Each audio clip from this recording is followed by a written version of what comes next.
malam itu karena pandemi mesti sendiri yang jaga. Jadi aku mesti lihat mama kesakitan, cuma ngomong sakit gitu doang. Aku lihat mama, perjuangan mama saat itu, lalu aku mesti denger juga hasil raport dari patologi anatominya tuh jelek raportnya, dan dia mesti kemo lagi. Jadi it's too much for me sebagai anak yang lihat mama, itu juga too much buat mama. Terus yaudah akhirnya aku langsung cukur rambut aku, dan aku nggak berhenti kayak itu nangis. Aku pun nangis juga kayak, oh mom, you're not alone, I'm here for you, we will do this together gitu. Aduh sedih gue.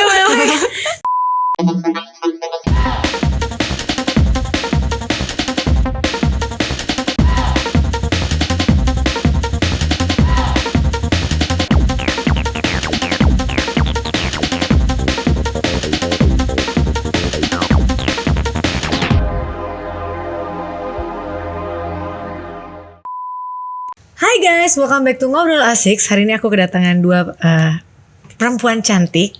Kira-kira kita mau bahas apa sih? Langsung aja, kita ada Kezia dan Angelita. Aduh, ini kakak adik ya? Iya, Kakak adik. Oh, cantik-cantik banget. Orang mana sih? Tuhan, aku orang Manado. Asli? Enggak sih, Ada campuran? udah lama di Jakarta aja sih. Tapi yang maksudnya asli dua-dua orang tua Manado? Oh enggak, mamaku ada keturunan Sri Lanka, Belanda juga. Masa? Iya. Kok bisa Sri Lanka? Iya. Cerita dong, gimana itu maksudnya? Itu opaku itu orang Sri Lanka, lalu oma orang Belanda, bukan Belanda sih, dia campuran Belanda sama Manado juga. Jadi bapaknya mamah kamu orang Sri Lanka. Yes. Berarti kayak orang India gitu dong. Iya, India gitu. Mamanya orang Manado. Betul. Kalau papa orang? Manado kalau dia. Oh, jadi kamu udah itu doang orang, maksudnya Indonesianya Manado aja ya. Manado aja. Oke, kalian ini kan kemarin sempat viral di TikTok karena Kezia ya berarti yang sempat nyukur rambut kamu abis setelah nyukurin rambutnya mama. Sebelum kita kesana aku mau tanya dulu deh, memang mama tuh sakit apa sih? Mama itu sakit kanker payudara. Oh, mama. Oke, itu ketahuannya udah berapa tahun yang lalu? Sebenarnya baru banget Bunda. Jadi ketahuannya tuh 1 September lalu 2021. Jadi divonis Baru tahun lalu. Baru tahun lalu banget. Lalu mama memutuskan untuk double mastektomi, yaitu ganda, dua-duanya diangkat langsung. Karena kebetulan mama itu ada keturunan juga kanker payudara. Omaku juga survivor 31 tahun kanker payudara, sampai sekarang masih hidup. Oke. Iya. Oh, jadi memang ada genetiknya. Ya. genetiknya kuat banget. Oke, tapi maksudnya sebelumnya mama divonis kena kanker payudara, ada nggak sih mama kayak ngeluh sakit atau apa gitu? Paling itu doang, pegel-pegel tangan sih. Ternyata gejalanya itu. Jadi tuh sebenarnya udah ketahuan dari, nggak ketahuan kan baru tahun lalu. Tapi ternyata sudah ada tumornya itu dari 3 sampai 4 tahun lalu gitu. Jadi pas dicek baru tahun lalu, oh kok muncul gitu. Ternyata udah lama ya. Pas muncul tuh udah stadium berapa? Stadium 2. Udah Enggak, stadium 2 justru. Satu dulu, lalu pas 1 minggu kemudian diangkat payudaranya, patologi anatominya keluar, ternyata udah stadium 2. Jadi cepet banget itu kanker penyebarannya ya. Maksudnya aku gini, kan mama kok bisa tiba-tiba pas divonis langsung tiba-tiba diangkat, itu apa kenapa langsung memutuskan untuk secepat itu? Kenapa nggak kayak maksudnya nanya-nanya dulu atau cari opsi lain gitu? Itu kenapa keputusannya? Itu karena darurat banget. Maksudnya separah itu, takut nyebar lagi karena tuh udah berakar ternyata di putingnya mama gitu. Jadi disarankan sama dokter gak bisa nih lama-lama. Jadi harus langsung 2 minggu kemudian jadi langsung angkat operasi begitu. Dan saat itu mama ulang tahun tanggal 4 September. Jadi itu dokter bilang, udah kamu ulang tahun dulu deh, nanti minggu depan kita ketemu di meja operasi. Jadi bener-bener kita juga agak aduh gimana nih, kenapa disuruh ulang tahun dulu ya, apa ada apa-apa gitu kan. Iya, tapi aduh ada kenapa harus begitu sih? Iya. Tapi kita malah bersyukur banget ini perjalanan bisa sampai kita lewati, dan kita bisa bener-bener, karena kan ini kita nggak sempat kaget loh Bun. Jadi tiba-tiba mesti masih sedih tuh, tiba-tiba udah harus ini, harus itu, harus ini. Tapi itu yang mama tuh pada saat divonis di tanggal 1 September itu kita langsung rapat keluarga, pokoknya kita berempat satu meja makan, kita ngobrol, mama nih kondisinya seperti ini, dokter juga udah bilang gini, dan kita mau kayak gimana. Terus jadi kita anak-anak putuskan, oke, mau perlu apa, kita sama-sama bagi tugas. Jadi di situ mama kakak jagain mama tugasnya untuk transportasi segala hal. Aku bagian urusan rumah sakit, data diri mama semuanya aku yang ngurus, BPJS juga aku yang ngurus. Nanti Alita yang urusan di rumah karena kebetulan nih school from home masih. Oke. Tapi kalian saling bantu banget ya antara kakak adik ya. Kakaknya cowok. Umur berapa? 25. Berarti mama kamu tuh umur berapa sekarang? 49 tahun. Masih muda. Iya, masih muda, Bun. Makanya kita makanya gini, karena kita merasa bahwa kita kaget banget kan kondisinya nih kayak gini. Cuman kita lihat mama tuh happy. Jadi dia tuh happy aja, emang dia orangnya heboh, happy, baunya seneng aja. Tapi ngeliat mama kayaknya dia mau jalanin perjalanan sukacita ini gitu. Dan dia putuskan nih, ayo kita udah happy aja ya. Kalau kita memang Tuhan izinkan ini terjadi dalam hidup mama, kita bawa happy aja. Ya udah, jadi dia nggak mau pengaruhi nih kanan kiri bilang apa, udah kita jalan bareng-bareng berempat. Positive thinking terus. Tapi itu yang paling penting sih. Kalau kita tambah drop semua tuh kan dari pikiran sebenarnya ya. Tapi maksudnya aku gini, mama sempat kemo nggak? Nah sekarang lagi jalan kemo. Kemarin banget baru kemo ke-6. Kemarin baru kemo ke-6. Loh, jadi udah diambil tetap harus kemo? Itu dia. Nah itu dia. Coba diceritain. Itu sih yang kita didampingi nih. Jadi cukup terpukul juga kita karena pada saat setelah mama udah diangkat dua-duanya, 1 bulan kemudian patologi anatominya keluar, ternyata rapotnya jelek, reseptornya negatif dan HER2-nya positif. Nah, jadi tuh HER2 itu adalah sebuah sel yang bikin bangun-bangunin sel-sel kanker yang lagi diem aja, dia kayak listrik gitu ya, mancing. Nah, jadi kita rasa kayak mau sih kemo lagi. Tapi ngeliat mama kayaknya oke, kalau emang mesti kemo, kita bisa sama bareng-bareng dan dia happy aja. Jadi kita nih anak-anak tuh yang ngedukung mama, yang dampingi mama, nggak ada alasan kita mesti sedih atau mesti kayak feel pity buat mama. Jadi kita, ayo mama aja semangat, masa kita anak-anak nggak semangat gitu. Jadi ya pas itu mama mesti kemo, ya kita langsung perjalanan ini kita jalani bareng-bareng sama mama. Tapi sempet ada nggak momen nangis-nangisan itu? Aduh, sebenarnya ada sih. Sebenarnya sempat ada pas nyukur rambut Keke, rambut Keisha ini. Nah, itu coba, itu aku sebenarnya belum mau ceritain tuh. Tapi maksudnya aku gini, aku amazed sama cerita kalian berdua kakak adik yang bisa saling menguatkan, saling support, bahwa nggak semua orang kan bisa kayak gitu ya. Apalagi berarti mama tuh emang deket banget ya sama anak-anaknya ya. Iya, sebenarnya dari kecil tuh sebenarnya kita udah sama mama udah didorong ke gereja ya. Maksudnya dalam artian diarahkan imannya ke gereja gitu. Jadi dari kecil emang kita udah di tempat ibadah terus, bareng-bareng sama dia, spend time bareng sampai pandemi kayak gini. Itu kan dirumahkan semuanya. Jadi tambah ngumpul lah itu. Tambah ngumpul lagi nih, tambah kok orangnya gitu aja nih ketemunya.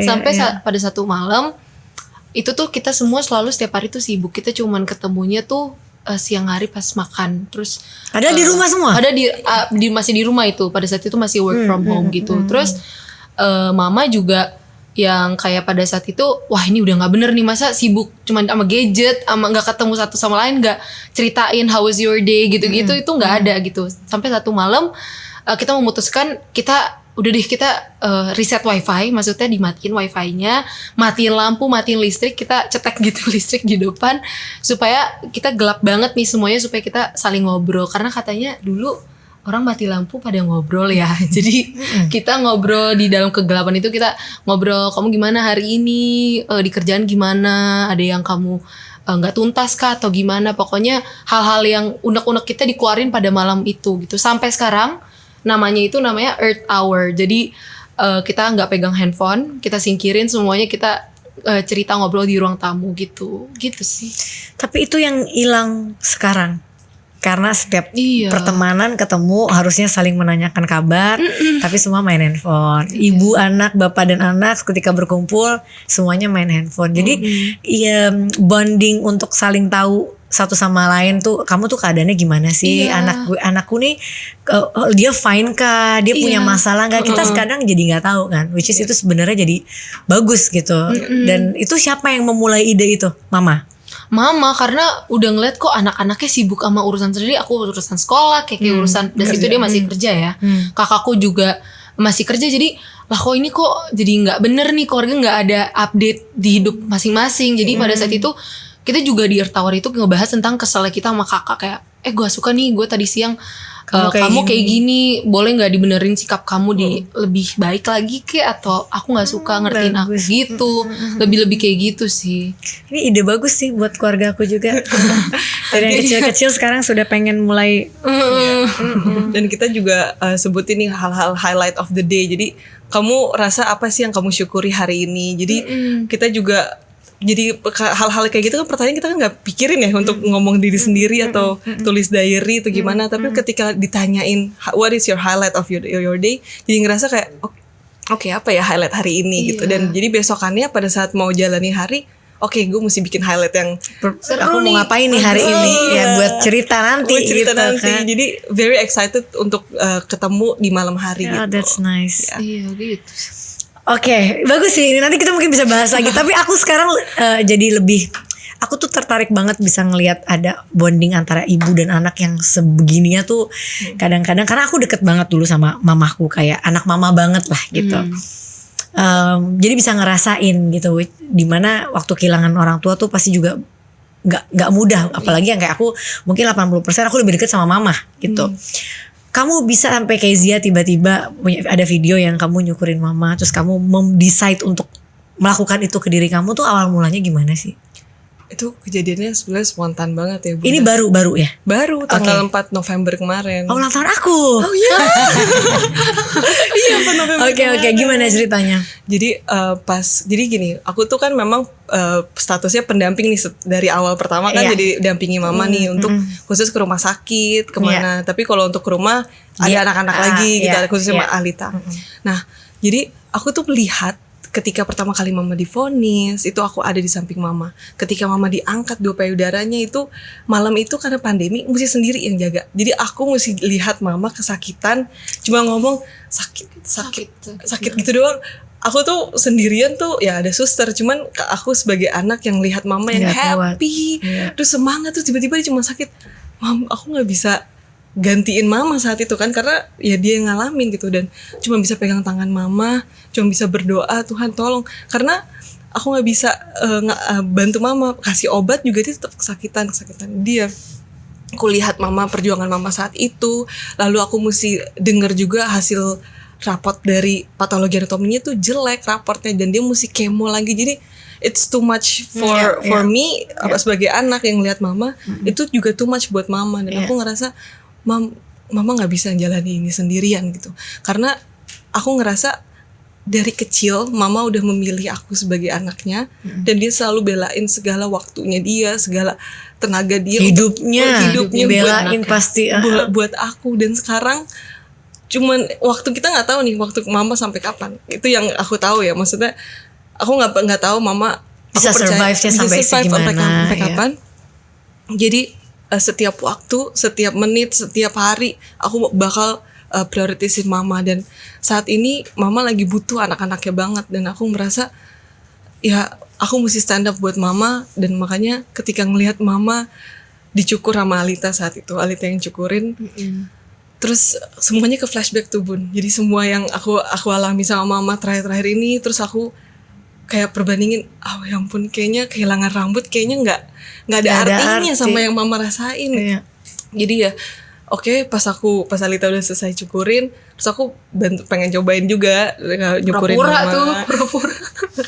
Sebetulnya pengen nyukurin, terus kayak oke, this is the time deh, kayaknya aku mesti bareng mama. Terus ya udah, akhirnya aku langsung cukur rambut aku, dan aku nggak berhenti, kayak itu nangis, aku pun nangis juga, kayak mom, you're not alone, I'm here for you, we will do this together gitu. Aduh, sedih gue. Terus. Nih. Terus ya udah, akhirnya di situ mama bilang kayak, kamu nggak perlu lakuin ini, kamu nggak perlu lakuin ini deh. Tapi dia happy tears banget. Terus kayak udah, akhirnya kita pelukan, and then mom, you're not alone mom. Terus kayak oke.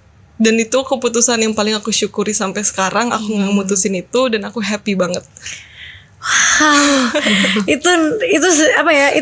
That's one of the biggest support kali buat mama. Buat mama gitu, karena ngelihat kamu bisa seberkorban itu. Kadang-kadang kan kita nggak akan pernah cukup berkorbannya kita buat orang tua ya, dimana dia menghabiskan waktu seumur hidupnya pasti hanya untuk anaknya gitu.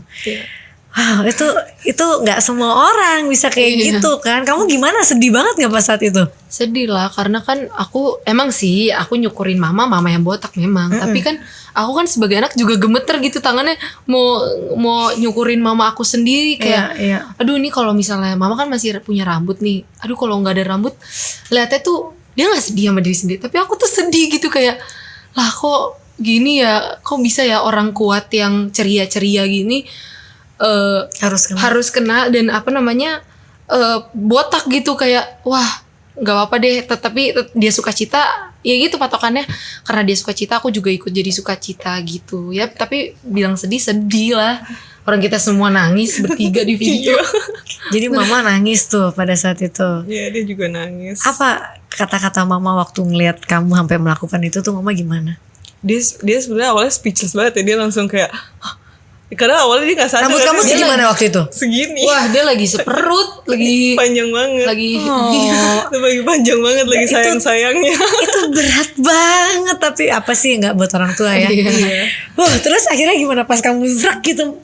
Mama kaget Mama kan? kaget banget kayak aduh kayak kamu nggak usah lakuin ini gitu.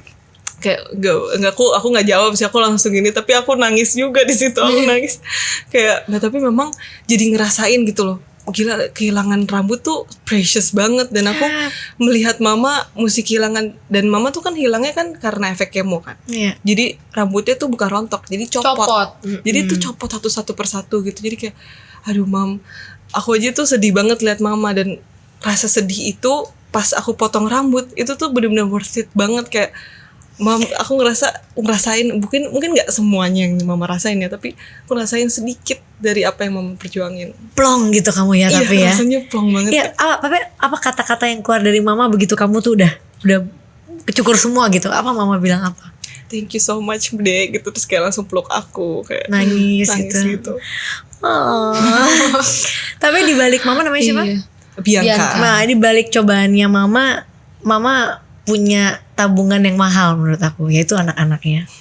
Karena nggak semua anak bisa mengartikan dengan baik ya, maksudnya apa yang kita rasakan. Juga kalian bisa sangat-sangat mensupportnya tuh luar biasa menurut aku kan. Membagi waktu, terus bisa harus membagi tugas sampai kamu harus melakukan gak ada yang ekstrim sih buat orang tua, tapi kan saat itu pasti berat banget keputusan itu buat kamu, tapi kamu gak mikir langsung ngelakuin. Itu adalah tabungan yang luar biasa buat mama gitu. Ya kan. Wah, berarti mama ini mendidik kalian dengan luar biasa loh. Iya. Itu bukan hal yang instan sih Bunda. Iya kan. Dari kecil kita juga anak-anak ini tuh udah diajarkan untuk sama-sama kompak, sama-sama baca firman Tuhan. Terus kita juga sama-sama pelayanan bareng dari hal-hal yang kita rasa kayak mama aku nggak suka ngelakuin ini, tapi mama paksa untuk ayo tumbuh iman kamu dalam Tuhan. Dan itu yang jadi ternyata investasi waktu kecil aku mengorbankan waktu-waktu aku, tenaga aku itu mempersiapkan untuk hal ini gitu. Jadi aku rasa semuanya yang mama udah lakuin tuh worth it banget sih sampai saat ini. Iya, karena anak tuh bukan cuma harus dikasih uang, tapi butuh dikasih waktu dan ilmu. Iya, mama juga ngajarin manners and attitude di rumah. Jadi apa yang kamu didik sekarang ditempa di rumah itu yang akan kamu hadapi di dunia luar. Maksudnya tuh kayak persiapan untuk dunia luar. Dan pada saat mama kena penyakit ini pun juga mama nggak pernah questioning herself kayak kenapa sih Tuhan harus gue, kenapa nggak orang lain, gue kan udah setia sama lo, dia nggak pernah kayak gitu. Dia jadi kayak wah ini sosok yang perempuan kuat banget gitu. Jadi aku juga nggak pernah mempertanyakan kenapa mama yang kena gitu, mama aku yang kena gitu sih. Karena even mamanya nggak pernah questioning, ngapain kamu harus kayak dia gitu jalanin kan, aja gitu sukacita gitu sih. Iya. Tapi maksudnya aku mau tanya, kamu punya pacar nggak berdua? Gak punya. Oh, gak punya. Jadi maksudnya saat kamu melakukan itu terkadang kan, aduh nanti gimana nih pacar ada dong gitu. Karena gak punya kan kamu jadi kayak udah deh, ini gue sedih aja tapi gak ada yang akan ngomel gitu ya kan. Tapi menurut aku kamu cantik loh rambut pendek. Aku gak pernah lihat kamu rambut panjang nih. Tapi kamu rambut pendek mungkin karena kamu happy dan it's for someone that you love, jadi kamu bawanya auranya bagus aja. Iya kan? Thank you loh Bunda. Iya beneran, aku ngeliatnya kayak kayaknya oke-oke aja gitu kayak. Tadi ini pelontos ya bunda, kayak ini sekarang udah panjang aja. Ya udah numbuh ya. Oh. Aku tuh pengen nanya, penasaran gini. Kan saat itu kan mama setelah diambil ternyata harus tetap kemo dan ternyata berkembang lagi kansernya. Saat itu keputusan yang benar nggak sih untuk angkat, atau sebenarnya kalau waktu itu nggak diangkat juga tetap harus melakukan hal ini gitu? Itu pengangkatan itu sih sebetulnya tindakan Paling yang benar. paling baik. Oke, jadi kan maksudnya takutnya orang-orang yang kena juga bisa tahu nih ini adalah tindakan yang tepat, tapi abis itu tetap ada sel kansernya tetap ada lagi, dan maksudnya harus kemo Sebetulnya lagi. kemo ini tuh kegiatan tindakan preventif kata dokter. Oke. Jadi bukan kanker kalau udah CT scan segala itu udah nggak ada. Cuman saat itu dokter bilang udah kamu kemo aja karena nih preventif tindakannya, jangan sampai nanti beberapa tahun lagi tiba-tiba balik lagi karena ada cancer. Jadi kemo dan mesti jalanin pengobatan Herceptin juga, itu juga sebuah kegiatan preventif untuk dokter. Tapi kemo tuh sakit gak? Wah, nggak usah ditanya, itu sakit banget. Itu ya. Sebetulnya kalau aku ceritain nih, kalau aku di rumah sakit, suster aja bawa obat kemonya itu, dia tuh pakai goggles gitu, masker sampai 3, dia pakai topi gitu, terus pakai kayak face shield gitu, terus dia pakai sarung tangan 2, terus dia pakai kayak pokoknya bener-bener kayak APD semuanya. Itu cuma untuk taruhin si obat itu ke badannya mama. Jadi ya kayak gitu-gitu kan aku lihat secara langsung kayak ini suster aja pakai perlengkapannya lengkap banget, dan itu masuk ke badan emak, itu maksudnya ke badan emak gue gitu. ke mama aku. Terus kayak nih sus, ini bener gak sih? Tapi ya kata dokter semuanya protokol, karena protokol surat-surat itu kan aku yang urus. Jadi dokter-dokter udah kejelasin ini akan dimasukkan obat ini, terus juga yang tanda tangan tuh aku yang kamu setuju atau enggak. Jadi pas ngelihat mama pada saat mama mesti di kemo dan obat itu mesti masuk, tuh rasanya tuh kita yang sakit jadinya, padahal dia tuh rasanya ngilu banget. Dan itu ada yang obat yang mesti ditutup sama plastik warna hitam karena nggak boleh kelihatan, nggak boleh kena matahari, dan itu warnanya merah. Jadi itu bener-bener dijaga banget gitu. Jadi ya bener-bener ini kayaknya serius deh nih si obatnya masuk ke badan mama. Mama pas sudahnya ada cerita sakit kah atau apa gitu nggak? Ada sih. Ada ya. Wah ada banget sih kalau misalkan rasa pas masuk tuh kayak dibilang gerembet badannya, terus berasa ada air. Iya ada air masuk. Terus ya efek kemonya selanjutnya sih itu yang kayak seperti sakit perut, terus mesti side effect-nya pasti ada. Ada ya. side effect. Tapi maksud aku mama pernah nggak sih nyobain kayak pengobatan lain atau herbal atau kayak gitu-gitu? Kita dari awal putuskan untuk medis. Untuk medis ya. Tapi aku pernah punya teman juga yang kena cancer, karena kan cancer itu kan sel-sel ya. Kamu coba ini bukan yang kayak herbal gitu, tapi ini kayak kan kamu tahu kalau orang suka berendam yang air panas ke air dingin ke air panas. Itu katanya salah satu terapi bagus buat cancer. Kalau di Jakarta aku nggak tahu ya di mana. Kalau di Bali tuh ada, jadi kayak kita ada berapa derajat dinginnya si air dingin ini, terus nanti kita ditaruh ke air panas, katanya itu bisa mematikan dan menyembuhkan orang cancer. Gitu. Tapi coba dibaca lagi ya. Ini aku karena temen yang kena, dan dia kemarin selalu bilang kalau cancer coba terapi itu. Jadi yang harus bukan di tempat air dingin biasa gitu ya. Jadi dingin es banyak banget. Jadi ada temperature-nya untuk sedinginnya seberapa dan panasnya seberapa. Terus bolak-balik gitu. Itu katanya lumayan bagus. Coba kalian mungkin bisa cari tahu ya. Aku mau tanya, pantangan makanan atau apa sih yang sekarang kayak mama nggak boleh lakuin itu apa? Aku yang jawab kebetulan ya, ahli gizinya. Ahli gizinya coba.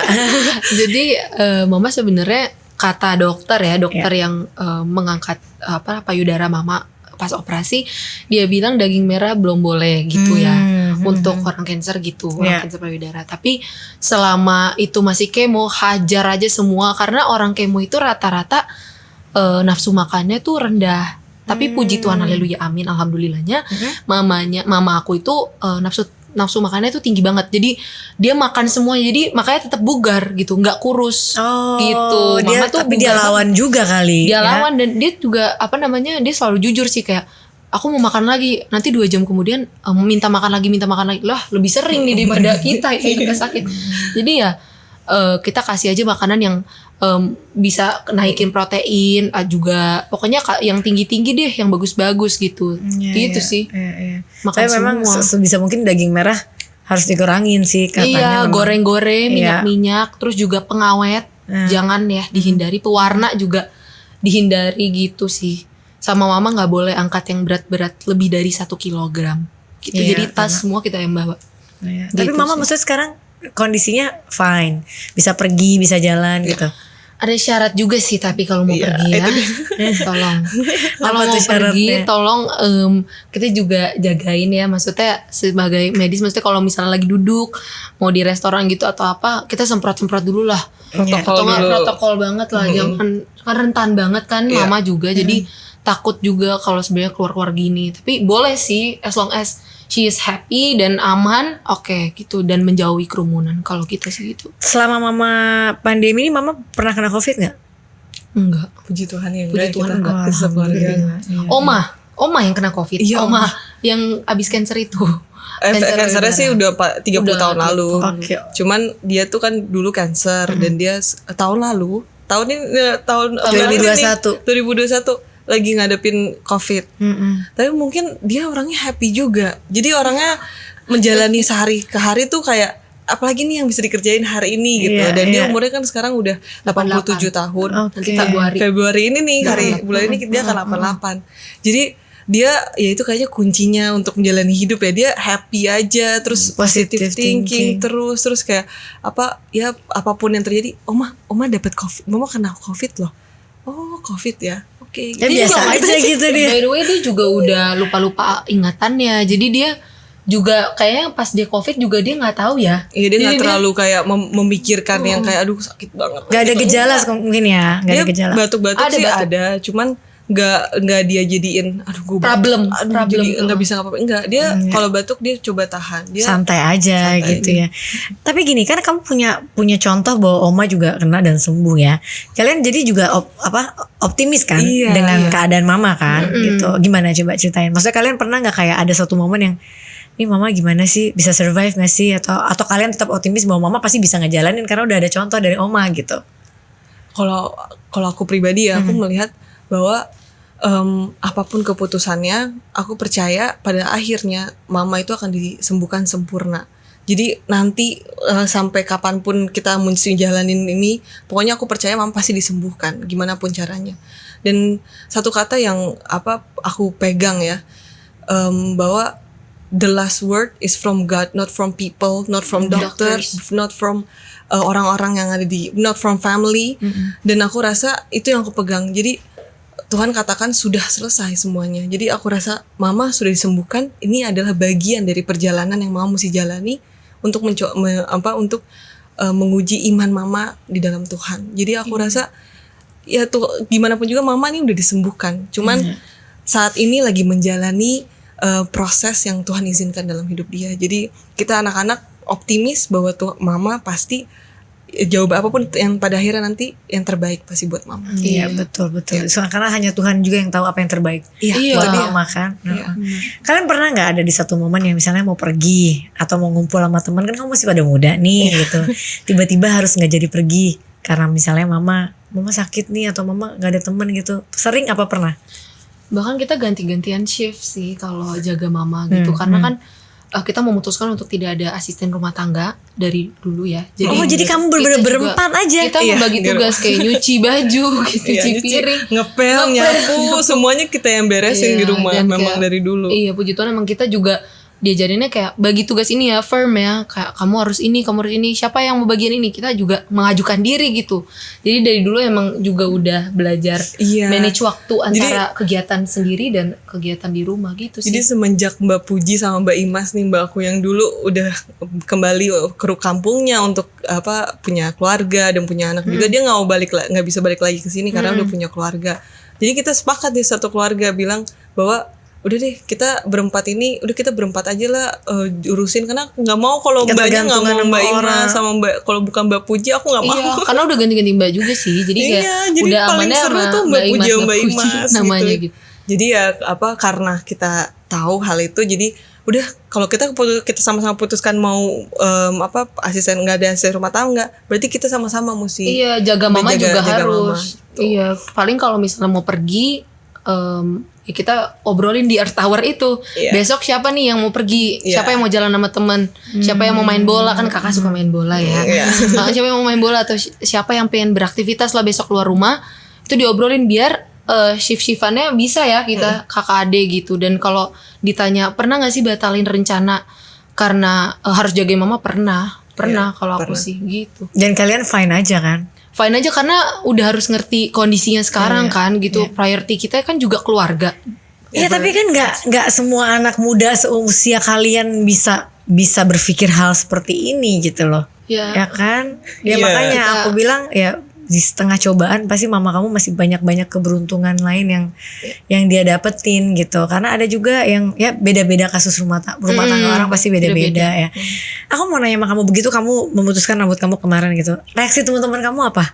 Puji Tuhan sangat mendukung sih, kayak ya ampun kayak proud of you, terus keren banget ya. Aku bersyukur banget bisa dapet, karena aku pikir kan aduh udahlah ini kan aku ya di time lapse itu kan karena memang mendokumentasikan momen bareng mama nih, karena kapan lagi dan mama ada di momen ini gitu. Jadi pas aku posting gitu, aku banyak banget teman-teman aku yang malah ngedukung aku dan malah support banget. Iya. Tapi ya nggak bisa dibilang nggak bisa bohong juga, ada juga yang nggak support, ada. Jadi yang kayak ngapain gitu? Kayak ngapain dipotong, kayak aduh nggak ngerti berarti dia. kurang alkitabiah gitu katanya. Terus kayak oke gitu. Tapi ya aku rasa ya saat ini mama perlu support kita, kayaknya banyak komen-komen orang-orang yang nge-support aku, nge-DM semuanya pada support. Kenapa hal-hal kecil yang kayak cuman ngomong gitu doang gak penting banget. Sampai kamu kan di TikTok ya kemarin ya, ya kan heboh banget itu kan. Pasti dapat support juga dari banyak banget yang doain aku senang. Banyak orang baik kok. Masih banyak orang yang baik-baik maksudnya. Aku mau tanya, kalau mama lagi nonton nih podcast ini, coba kamu satu-satu sampein dong apa sih yang pengen disampaikan ke mama dari kalian gitu. Satu-satu dari kamu dulu deh. Nanti mewek, kamu dulu deh. Kamu dulu. Okay. Aku bersyukur banget mama memilih aku dari awal. Pertama kali aku lahir, aku bertumbuh di dalam Tuhan. Mama didik aku, mama berjuang buat aku, mama membiarkan orang-orang lewat gitu aja. Pokoknya mama tetap memilih aku sebagai anak mama untuk berkembang, untuk menjadi karakter yang kuat di dalam Tuhan maupun di lingkungan aku. Dan aku bersyukur sampai sekarang mama memilih aku. Dan sekarang aku bertekad dan aku berjanji sama diri aku untuk selalu memilih mama, karena mama sudah memilih aku duluan. Thank you mom, I love you. Ayo kamu enjoy. Jadi gitu dong. Hi mom, you know that I love you so much and nothing compares yang dibandingin sama mama atau dunia ini. I will always choose you. And dari kecil mama udah bela-belain terus sama anaknya kalau lagi kerja. Apalagi mama ingat gak sih mam, waktu mama jadi event organizer, mama lagi arrange acara, mama stop meetingnya cuman gara-gara Alita telepon mau sama mama doang gitu. I'm very happy and very lucky to be your daughter, and I believe one day you healed gitu. And I love you so much, karena yang Alita bisa lakuin sebagai seorang anak cuman ini doang, bantu mama gak seberapa dengan usaha kerja keras mama sebagai seorang ibu untuk anak-anaknya, ketiga anaknya, ngedidik di rumah, attitude, manners kita, nada tinggi kita. I'm very sorry for that, tapi you never give up to be a mom for us, three of us, and I'm very proud of you mom. Mama bisa ngelawan penyakit ini, and I believe one day kamu bakal sembuh kok mam. And kita masih ketiga anak ini masih ada buat mama, dan aku sendiri gak bakal pergi dari mama gitu. I love you mom. So sweet, mewek aku. Aduh, benar-benar hebat. Berarti ini semua terjadi bisa karena ada timbal balik dari orang tuanya, maksudnya dimana mereka dia kasih waktu ke kalian juga mungkin ya itu tadi dari kalian kecil sampai besar mama banyak memberikan waktu dan banyak banget berkorban lah buat kalian. Jadi kalian punya reservoir sendiri di dalam pikiran kalian bahwa aku juga harus melakukan hal yang sama. Kita mencontoh mama banget karena anak-anak kan lihat apa yang di tuanya. Jadi aku ya itu sih berkali-kali aku bilang bahwa aku bersyukur mama udah mengorbankan banyak hal untuk kita, dan saat ini kita nih ya kalau aku bisa dibilang kan umur aku nih cukup produktif. Dan bisa kan aku WFB contohnya work from Bali atau kemana, tapi aku memilih decide untuk ada di rumah untuk dukung mama. Oh, that's so sweet. Aduh, seneng lah aku ngomong sama orang-orang yang hebat kayak kalian nih, anak muda-muda yang pikirannya tuh jauh daripada di umur-umur kalian, positive vibes, dan banyak banget jadi masukan juga buat kita yang ngobrol sama kalian. Mungkin harapan terakhir dari Kezia sama Angelita, apa sih harapan terakhir buat mama? Harapan terakhir. Bukan terakhir, maksudnya terakhir di podcast ini. Harapannya buat mama. Oke. Tetap semangat ya Mam. Seperti yang mama selalu lakuin ke kita, semangatin kita. Kita berjuang bersama-sama Mama B, dan aku yakin ada rencana besar yang Tuhan lagi sediain buat kita. Karena aku percaya Tuhan Tuhan mengizinkan suatu hal-hal ini terjadi dalam hidup kita karena ada janji besar yang Tuhan ingin berikan pada kita. Jadi Mam tetap semangat juga buat teman-teman pendamping semuanya yang lagi ngejalanin kanker payudara, tetap semangat karena hati yang gembira adalah obat. Mungkin apa harapan kayak kalian tuh ada gak sih kepikir kayak Mam nanti kita tuh tinggal di satu tempat yuk, atau kayak keinginan kamu berempat tuh ada gak sih kayak yang hayalan harapan gitu, pengen ngapain sih gitu berempat? Boleh. Pengen traveling bareng mama. Jadi mama masih semangat ya. Kita bakal jalan-jalan keliling mana lah pokoknya, Indonesia atau Eropa seperti Bunda. Amerika. Ayo, karena mama suka banget traveling. Jadi ayo Mam semangat, kita mama sehat supaya kita bisa langsung cus gitu. Kalau kamu? Kalau aku bisa nyalon bareng mama lagi sih. Simple tapi very memorable buat aku, karena dulu kalau ikut kemana mama event gitu, aku selalu ngikut mama, kayak mama mau siap-siap, aku jadi ikut siap-siap, krimbat dan lain sebagainya. Jadi aku nggak ada lagi yang nemenin dia kan udah kadang aku krimbat temenin siapa dong. Jadi mama pokoknya harus sehat dulu, baru aku bisa ajak keliling Indonesia buat nyalon, nyobain satu-satu calon. Oke, Kezia and Angelita, thank you banget buat waktunya hari ini, buat sharingnya. Semoga bisa bermanfaat buat orang yang nonton dan yang mengalami kondisi sama kayak kalian. Pokoknya tetap semangat. Salam buat mama ya, mamanya keren nih bisa punya anak-anak yang hebat. Terima kasih gitu. Oke guys, thank you for watching. Jangan lupa like, comment, and subscribe. Bye bye.